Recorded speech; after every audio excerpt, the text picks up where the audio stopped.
अस्सलाम वालेकुम नाज़रीन, बहुत ही ज़बरदस्त सी खबर लेकर एक बार फिर मैं हाजिर हूँ। पाकिस्तान टीम के लिए कोई स्पेशल ट्रीटमेंट नहीं होगी। भारतीय वज़ारत ख़ारजा भारत ने पाकिस्तान क्रिकेट टीम को वर्ल्ड कप 2023 के दौरान खास हिफाजती इंतजामात देने से इनकार कर दिया है। भारतीय वज़ारत ख़ारजा ने टीम पाकिस्तान के भारत में वर्ल्ड कप में शिरकत के हवाले से पॉलिसी बयान जारी कर दिया है। भारतीय दफ्तर खारजा ने कहा कि हमारे लिए पाकिस्तान किसी भी दूसरी टीम की तरह अहम है। पाकिस्तान टीम के लिए कोई स्पेशल ट्रीटमेंट नहीं होगी।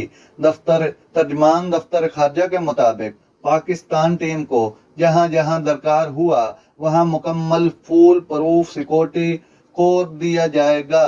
तो ये थी आज की जबरदस्त खबर जो मैंने आप लोगों तक पहुंचाई। अगर मेरा वीडियो अच्छा लगा हो तो मेरे चैनल को सब्सक्राइब जरूर कीजिएगा। अल्लाह हाफिज।